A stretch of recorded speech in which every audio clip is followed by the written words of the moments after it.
Welcome to our channel. Today we how to authorize smart lock workflows with August for showings, full guide step by step clearly.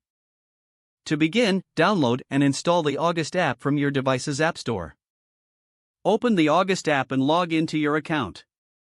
If you don't have an account, create one by following the on-screen instructions.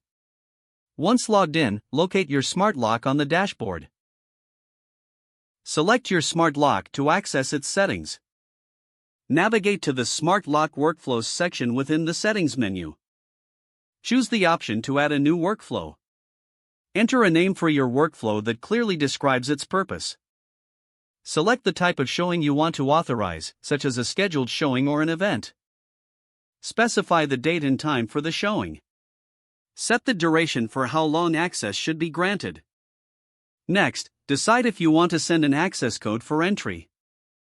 If so, choose the method of communication, such as text or email.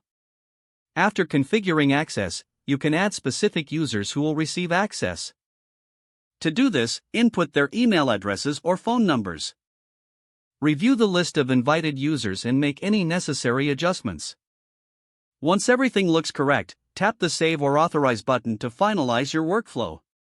You will receive a confirmation notification once the workflow is successfully created. To verify the access, test the smart lock by attempting to enter with the provided code. If access works as intended, your workflow is now fully authorized and ready for use. In case of issues, return to the August app to review workflow settings and user permissions. Ensure that all participants are informed about the showing and their access details. With these steps completed, your smart lock workflow is now set up for showings with August. If the page does not load, refresh the browser or try again in a private or incognito window. Make sure you are using the correct email address, then retype it carefully to avoid small typos. If your password is not accepted, use the reset option and create a new strong password you can remember.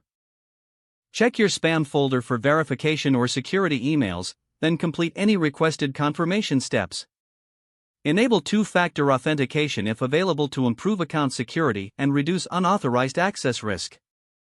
Don't forget to like this video and subscribe to our channel for more step-by-step tech guides.